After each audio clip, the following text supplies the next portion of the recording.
Friedrich Nietzsche, grande filósofo e polemista alemão. Este é o nosso Café Filosófico, eu sou o professor Edgar Esmanioto e hoje vamos falar sobre Nietzsche e o combate intelectual, ou o debate, se você preferir assim, né? Nos últimos dias, semanas aí, devido a um encontro entre o Álvaro Borba, lá do canal Meteoro, e ao ex-deputado, Mamãe Falei, em um debate, a questão do debate, ela ficou bastante presente aí na internet, né? Com várias críticas, análises sobre debates, tá? Eu não vou aqui analisar o debate dos dois, tá? Recomendo para vocês o vídeo do meu amigo filósofo, o Marcos Valério XR, que ele gravou uma live onde ele comenta o debate do Álvaro, com Mamãe Falei, e considero que aquele é o melhor vídeo, tá? Vai estar aí na descrição do canal, analisando o debate dos dois. Tanto que depois que eu assisti o vídeo dele, eu falei assim, nem vou gravar nenhum vídeo sobre o debate, porque ali eu creio que o Marcos Valério ele sintetiza perfeitamente as críticas, a este debate. Também teve o debate entre o Henry Bugalho e o Mamãe Falei, que deveria acontecer em contextos, né? E lembro desse debate específico porque é justamente esse tipo de debate que o Nietzsche faz, através de textos. O Nietzsche escreve livros fazendo debate. O Nietzsche era um debatedor, se utilizando de livros. Então, esta é sim uma forma de você fazer um bom debate. Você recorrer a o texto. Filósofos fazem debate através de textos em grande parte, né? Você escreve um texto, vai receber uma réplica, você envia uma tréplica, tá? E é uma forma de você consolidar aí um debate que tem a sua... eu penso assim, que o melhor do debate escrito, é que você tem aquele debate sobrevive. Lógico que hoje com a internet, gravações, etc, todos os debates sobrevivem, mas você tendo um debate por escrito, publicado em livros, então ele é bem mais interessante, inclusive para os próprios debatedores que podem pensar sobre o debate, que podem pensar sobre as questões. Então não é algo que você fala de imediato, então você tem mais tempo para elaborar as ideias, fazer a reflexão sobre as ideias que estão lhe sendo colocadas. Então é uma forma bastante interessante de debate. E é este o tipo de debate que o Nietzsche faz. Agora o Nietzsche nos oferece alguns princípios para o debate. Vamos lá? Esses princípios estão registrados no livro Ex Homo, ou Eis o Homem, que é uma autobiografia do Nietzsche. Mas não é aquela autobiografia que a pessoa fica apenas falando sobre a vida dela. Ex Homo é uma autobiografia filosófica, intelectual, onde ele vai colocar justamente por que ele é um filósofo. Ele vai colocar as principais ideias filosóficas dele, e ele vai tratar das posturas dele enquanto filósofo. Por isso que é um livro muito interessante para que estudantes e professores de filosofia e filósofos leiam, porque é uma autobiografia filosófica. Olha os títulos dos capítulos. Primeiro capítulo: Por que sou tão sábio? Segundo: Por que sou tão inteligente? Terceiro: Por que escrevo livros tão bons? Quarto e último capítulo: Por que sou um destino? Então, neste livrinho, é um livrinho de cerca de umas 100 páginas, o Nietzsche sintetiza a sua vida enquanto filósofo, a sua vida filosófica. Então, é um livro indispensável que nós precisamos ler. Você não pode não ler esse livro. No primeiro capítulo, o Nietzsche coloca ali 4 princípios para o combate intelectual. Como ele entende esse combate. E eu concordo plenamente com Nietzsche neste caso. Vamos então a esses princípios? Primeiro, Eu ataco somente as coisas vitoriosas. Então, o Nietzsche escolhe atacar somente as coisas vitoriosas. Ou seja, ele não pega,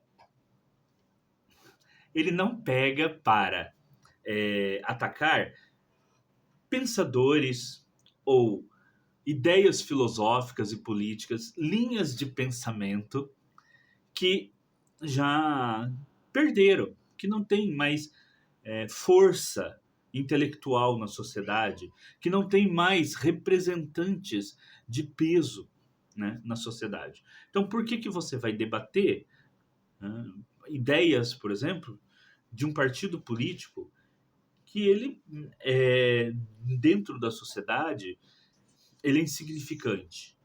Ou de um filósofo que não tem nenhuma representatividade dentro da sociedade, né? Sabe aquela ideia que a gente tem de... Tem um ditado popular que diz isso, né? Chutar cachorro morto, né? Esse ditado quer dizer o quê? Se aquela ideia já está vencida, o que lhe trazer de benefício continuar discutindo uma ideia que já está vencida? Então, essa é a primeira questão que o Nietzsche coloca. Não é à toa que o Nietzsche vai escolher, né, e ele diz como seu principal adversário, a moral cristã, que ele vai, inclusive, um dos textos mais interessantes do Nietzsche, que é a genealogia da moral, é justamente com relação à sua crítica à moral cristã, né? Eu recomendo, inclusive, que se você lê o Axiom, depois de Axiom, leia os textos do Nietzsche, né, na tragédia, e depois, né, a genealogia da moral. Bom, não comece pelo Zaratustra. O Zaratustra é o quarto ou quinto livro. Ok? Segundo princípio. Ataco somente as coisas para os quais não poderia encontrar companheiros, somente as coisas para onde eu esteja só, né? E nesse princípio, né, que o Nietzsche coloca aqui, ele está querendo dizer o seguinte: qual que é a interpretação que nós podemos dar a este parágrafo, a esse princípio, né? Que ele tem, na sua vontade de potência, na sua força enquanto intelectual, enquanto filósofo, né, depender da, da defesa das suas teses apenas dele mesmo, tá? Que ele não precisa ter vários filósofos defendendo a mesma ideia que ele não precisa estar associado a um partido político para que ele tenha todo o suporte de outras pessoas, que, que a batalha intelectual, o debate é travado dele mesmo contra, tá? Essa ideia que muitas vezes se passa aí, a pessoa está num debate, mas ela tem uma equipe ali por trás, né, trazendo questões, ajudando e tudo mais. Não, o Nietzsche, ele trava o debate, dele, né, mesmo. É com a sua força, com a sua destreza intelectual, com o seu conhecimento. E este é o verdadeiro debatedor. Se a pessoa tem toda uma equipe ali para ajudar, na verdade é um debate coletivo. Bom, ela está apenas vocalizando as ideias de um grupo, mas não dela mesma. Enquanto filósofo, você deve fazer esse debate vocalizando o seu pensamento filosófico, né? As suas ideias filosóficas. Já um debate, por exemplo, político, a gente sabe que um debate político é a vocalização de um grupo político, né? Essa é a diferença. Terceiro princípio, Nietzsche coloca: não ataco nunca as pessoas. Veja, o Nietzsche dá um grande destaque a esse princípio. Mesmo quando ele escreve sobre o David Strauss ou sobre o Richard Wagner, o que ele diz? É que ele escreve, né, se utilizando dessas pessoas como lentes para colocar em perspectiva a cultura alemã. E que, na verdade, ele não está atacando aquela pessoa em si. O que ele está fazendo, tá, é atacando a cultura alemã, é fazendo a crítica à cultura alemã, é fazendo a crítica a todo um aspecto da cultura.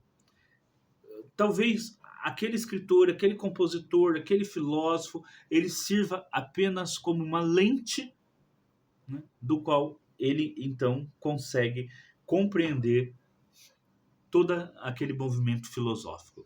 Mas que o objetivo não é a pessoa, o objetivo são as ideias. E o último, eu ataco somente as coisas das quais eu não tenho nenhuma antipatia pessoal. Veja, isso é muito importante, porque o Nietzsche diz o seguinte, que ele não ataca nada que seja por motivo pessoal. Então, ele não vai atacar, por exemplo, as ideias de um partido, porque alguém daquele partido pessoalmente o ofendeu. E até eu vou ler, agora eu vou ler um trechinho do livro que eu acho importante. Veja bem, esse trecho, então, está no livro Axiom, tá? E aí na descrição eu vou colocar a tradução que eu estou utilizando, na descrição aí do canal. Se faço guerra ao cristianismo, isso me é facultado porque desta parte nunca experimentei contrariedade e obstáculos. Os mais sérios cristãos sempre foram bem dispostos para comigo. Eu mesmo, um adversário de Rigor, é uma palavra francesa aqui, do cristianismo, estou longe de guardar ódio a um indivíduo pelo que é a fatalidade de milênios. Tá? Então, ele se diz, né, que ele é mesmo um adversário rigoroso, né? Aqui no meu francês meio mambembe, que ele é um adversário rigoroso, né? Mas ele só faz esse ataque porque ele não tem contrariedade pessoal. Ao contrário, né, ele vai dizer assim, olha, eu nunca encontrei, né, em várias pessoas, né, que são cristãos, né, nenhuma antipatia pessoal. Tá? Muitos foram até bem dispostos comigo, então procuraram ali sempre estabelecer um diálogo com ele. Então não era uma coisa pessoal, era em relação às ideias. Ele diz, inclusive, o seguinte: olha, ele não vai ter uma indisponibilidade pessoal com aquele indivíduo, visto que ele entende que aquele indivíduo, né, no caso aí desta ideia que o Nietzsche tem referente à moral cristã, né, é um indivíduo que está ali vítima de uma fatalidade de milênios. Tanto é que o Nietzsche estabelece no campo da filosofia a crítica ao platonismo, que é a ideia mais dominante dentro da filosofia. Então ele não escolhe mais uma vez, né, utilizando o ditado popular, bater em cachorro morto. Ao contrário, ele escolhe aquele indivíduo que tem maior possibilidade de reação e não o que tem menor possibilidade. Então veja esses princípios do Nietzsche, gente. Né? Olha esses princípios. Escolhe coisas vitoriosas, tá? Depende única e exclusivamente dele mesmo para o debate, né? Nunca ataca pessoas, mas ideias, e ataca somente aquelas ideias que são com qual ele não tem nenhuma questão pessoal. São vitoriosas, mas ele também não tem nenhuma questão pessoal. Então, se você pega esses 4 princípios, seriam os 4 princípios que qualquer debatedor que esteja interessado em debater ideias de verdade deveria se colocar. Tá? Primeiro, escolher as coisas vitoriosas. Segundo, né, estar disposto a fazer esse debate com os seus recursos, não ter um monte de auxiliar falando aqui, né? Não se centrar na pessoa, mas centrar no conjunto de ideias. E, por fim, que esse debate nunca caia em questões pessoais. Tá bom? Então, estes são os 4 princípios de Nietzsche para o debate. E se nós formos ver nas questões dos debates que a gente tem visto aí na internet e tudo mais, será que esses debates realmente obedecem a esses princípios? Eu não vou aqui fazer uma análise, né? Façam vocês mesmos aí a análise, deixo para vocês. Tá? Pense nesses 4 princípios de Nietzsche, pense nos debates ou nas críticas que vocês veem aos debates. Será que os debates realmente obedecem esses princípios? Tá? E esses princípios, eles são, acho que um ponto de partida para a gente analisar qualquer debate, tá? Pois eles são princípios daquele que pode ser colocado como o maior debatedor do século XIX, pelo menos o maior debatedor em textos, né? Houve grandes debates, por exemplo, orais e tudo mais, mas em texto, o Nietzsche certamente foi surpreendente nos debates ali que ele travou e sempre contra as ideias dominantes na sociedade. Tá? Uma recomendação para terminar aqui o nosso vídeo, tá? Tem um texto onde eu comento também esses 4 princípios, né, para o debate intelectual, que é o livro Leitura e Produção de Textos Filosóficos, da editora Senac. Vai estar aí também o link na descrição do canal, tá bom? É um livro da minha autoria, publicado pela editora Senac, Leitura e Produção de Textos Filosóficos. Então, quem tiver interesse nesse tema e também nas ideias do Nietzsche, tem um capítulo ali sobre a genealogia da moral e as ideias do Nietzsche. Ok? Até o próximo vídeo.